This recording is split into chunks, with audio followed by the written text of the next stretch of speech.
Class today will explain you classification of angles. मतलब angles कितने type के होते हैं। सबसे फर्स्ट यहाँ पे देखिए, फर्स्ट होते हैं एक्यूट एंगल। एक्यूट एंगल कौन से होते हैं?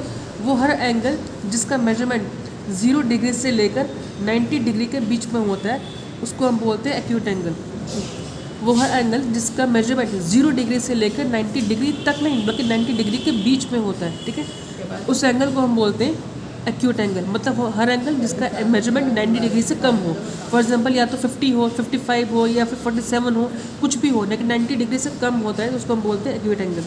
नेक्स्ट होता है हमारा राइट एंगल। राइट एंगल वो होता है जिसका मेजरमेंट एग्जैक्टली 90 डिग्री होता है, ठीक है, न 90 डिग्री से 1 डिग्री कम और ना ही 90 डिग्री से 1 डिग्री या एक कितनी भी डिग्री ज़्यादा, लेकिन एग्जैक्ट 90 डिग्री है तो वो हमारा राइट एंगल है। नेक्स्ट है हमारा ऑब्ट्यूस एंगल। ऑब्ट्यूस एंगल हम उन एंगल्स को बोलते हैं जिनका मेजरमेंट 90 डिग्री से लेकर, ठीक है, 180 डिग्री के बीच में होता है, ठीक है, जैसे कि 130 हो, 120 हो, 135 हो, 145 हो, मतलब कितना भी हो, बस 90 से लेकर 180 के बीच का होना चाहिए मेजरमेंट, उसको हम बोलेंगे ऑब्ट्यूस एंगल, ठीक है। नेक्स्ट देखेंगे स्ट्रेट एंगल। स्ट्रेट एंगल हमारे वो एंगल्स होते हैं जिनका मेजरमेंट एग्जैक्टली 180 डिग्री होता है, ठीक है, जैसे कि राइट एंगल में एग्जैक्ट 90 डिग्री होना चाहिए, ऐसे ही स्ट्रेट एंगल्स में जो मेजरमेंट है वो एग्जैक्ट 180 डिग्री होना चाहिए, तो उनको हम बोलते हैं स्ट्रेट एंगल। नेक्स्ट होते हैं हमारे जीरो एंगल। जीरो एंगल वो होते हैं जो जब यहाँ पर हमारी दोनों लाइन्स एक के ऊपर एक होती है, ठीक है, उनको हम और यहाँ पर हमारे पास कोई भी इस तरह का मेजरमेंट नहीं होता है कि इस तरह से, ठीक है, इसका मतलब होता है कि यहाँ पर हमारा एंगल इतना बन चुका है, ठीक है, तो यहाँ पर तो हमारा ऐसा कुछ नहीं है, तो यहाँ पर उन एंगल्स को हम बोलते हैं जीरो एंगल, ठीक है, जिनका कोई मेजरमेंट होता ही नहीं, जिनका मेजरमेंट एग्जैक्ट 0 डिग्री होता है, ठीक है। नेक्स्ट होता है हमारा कंप्लीट एंगल। कंप्लीट एंगल हम उन एंगल्स को बोलते हैं जो इस तरह से पूरा का पूरा राउंड लेकर दोबारा से दोनों लाइन एक दूसरे के ऊपर आ जाती है, ठीक है, पूरे एंगल का इस तरह से राउंड लेकर, तो उनको हम बोलते हैं कंप्लीट एंगल। और कंप्लीट एंगल जो होते हैं उनका मेजरमेंट होता है एग्जैक्टली 360 डिग्री, ठीक है, ना 360 से कम और ना ही ज़्यादा, उनका मेजरमेंट एग्जैक्टली 360 डिग्री होता है, उनको हम बोलते हैं कंप्लीट एंगल। नेक्स्ट होता है हमारा रिफ्लेक्स एंगल। रिफ्लेक्स एंगल हमारा वो होता है जिनका मेजरमेंट 180 से लेकर 360 के बीच में होता है, ठीक है, अब वो चाहे 290 डिग्री हो या फिर 240 डिग्री हो या फिर 200 हो या फिर 300 हो या फिर 320 हो, लेकिन एंगल्स का जो मेजरमेंट है वो 180 से लेकर 360 के बीच में, 180 से लेकर 360 के बीच में अगर उनका मेजरमेंट है तो वो एंगल हमारा जो है वो रिफ्लेक्स एंगल है। नेक्स्ट होते हैं हमारे परपेंडिकुलर लाइन्स। परपेंडिकुलर लाइन्स कौन सी होती है?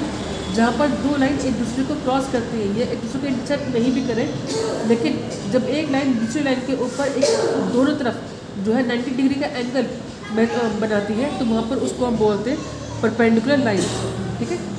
जैसे कि यहाँ पे देखिए एक्सरसाइज 6.3, क्वेश्चन नंबर 1 हम छोड़ देंगे, क्वेश्चन नंबर 1 इंपॉर्टेंट नहीं है, क्वेश्चन नंबर 2 से हम स्टार्ट करेंगे।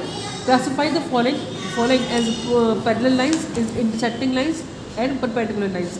पैरेलल लाइन्स वो होती है जहाँ पर दोनों लाइन एक दूसरे के बिल्कुल पैरेलल चलती है, मतलब एक दूसरे के बिल्कुल बराबर चलती है, लेकिन कहीं पर भी एक दूसरे को जॉइन नहीं करती, उनको हम बोलते हैं पैरेलल लाइन्स। इंटरसेक्टिंग लाइन्स वो होती है जहाँ पर दो लाइन एक दूसरे को क्रॉस करती है सेम पॉइंट पर, ठीक है, या एक दूसरे को जॉइन करती है सेम पॉइंट पर, तो उसको हम बोलते हैं इंटरसेक्टिंग लाइन्स। परपेंडिकुलर लाइन्स वो होती है जहाँ पर एक लाइन दूसरी लाइन के ऊपर दोनों तरफ या फिर वन साइड पर 90 डिग्री का एंगल फॉर्म करती है, तो उसको हम बोलते हैं परपेंडिकुलर लाइन्स। जैसे ए में देखिए, ए में हमारा जो ए पार्ट ए है जो हमारा वो है पैरेलल लाइन्स, जो कि दोनों लाइन एक दूसरे के पैरेलल चल रही है, लेकिन एक दूसरे को ना जॉइन कर रही है और ना ही इंटरसेक्ट कर रही है, तो ये हमारी पैरेलल लाइन्स है। सी में देखिए यहाँ पर दो लाइन एक दूसरे को जॉइन कर रही है, लेकिन 90 डिग्री का एंगल भी फॉर्म कर रही है, तो ये हमारी परपेंडिकुलर लाइन्स है। डी में देखिए दो लाइन्स एक दूसरे को जॉइन कर रही हैं लेकिन परपेंडिकुलर नहीं बना रही हैं, तो ये हमारी इंटरसेक्टिंग लाइन्स है। ऐसे बाकी आपको सारे अपने बुक में करना है, सॉरी हाँ, ये आपको अपनी बुक में करना है। क्वेश्चन नंबर 3 देखिए, classify the following angles according to their measurement. Class ये क्वेश्चन नंबर 3 आपको अपनी कॉपी में करना है, बुक में नहीं करना है। जैसे कि आपको सिर्फ यहाँ पर एंगल्स का मेजरमेंट दिया गया है, सिर्फ मेजरमेंट को देखकर ही आपको जो है एंगल्स को क्लासीफाई करना है, मतलब अलग करना है। कैसे? यहाँ पर एंगल का हमें मेजरमेंट दिया गया 55 डिग्री, जो कि 90 डिग्री से कम है। वो हर एंगल जिसका मेजरमेंट 90 डिग्री से कम होता है उसको हम बोलते हैं एक्यूट एंगल, ठीक है। तो यहाँ पे हम लिखेंगे एक्यूट एंगल। यहाँ पर हमें बी में मेजरमेंट दिया गया एग्जैक्ट 90 डिग्री, तो एग्जैक्ट 90 डिग्री जो हमारा एंगल होता है वो होता है हमारा राइट एंगल, ठीक है। अब यहाँ पर हमें मेजरमेंट दिया गया 110 डिग्री, मतलब 90 डिग्री से ज़्यादा है लेकिन 180 से कम है, तो ये है हमारा ऑब्ट्यूस एंगल। यहाँ पर हमें मेजरमेंट दिया गया 15 डिग्री, 90 डिग्री से कम है, तो ये हमारा एक्यूट एंगल है। तो ऐसे बाकी सारे आपको अपनी कॉपी में फिल करने हैं।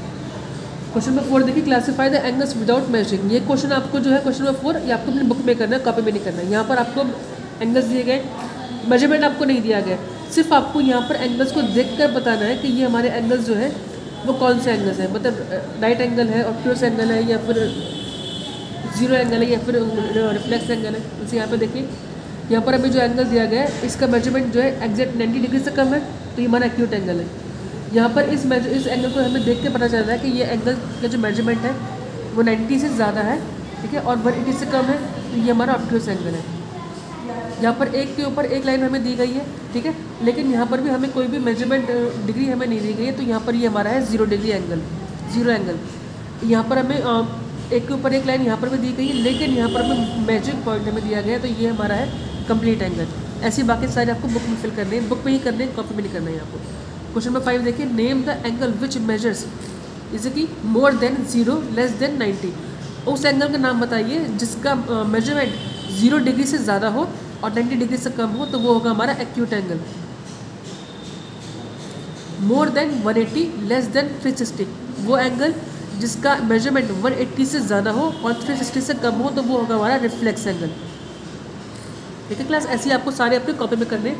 क्वेश्चन नंबर 5 भी आपको अपनी कॉपी में करना है। Name the angles formed by the clock at following times.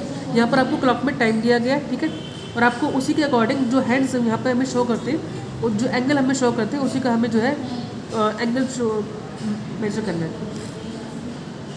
3 o'clock यहाँ पर हमारे जो हैंड सुई होती है, हमारी जो हैंड होता है वो होता है 12 पर, और एक होता है हमारा 3 पर, तो ये होता है हमारा एग्जैक्ट 90 डिग्री, तो 90 डिग्री का एंगल हमारा बनाता है राइट एंगल, ठीक है। 4 यहाँ पर होता है हमारा, और 10 हमारा यहाँ पर इस तरह से होता है, तो ये होता है हमारा एक्यूट एंगल, ठीक है। और यहाँ पर 245 2 हमारा इस तरह से होता है, 45 हमारा इस तरह से होता है, ये होता है हमारा ऑब्ट्यूस एंगल। 12 o'clock, तो ये होता है हमारा एग्जैक्टली कंप्लीट एंगल, क्योंकि दोनों हैंड जो होते हैं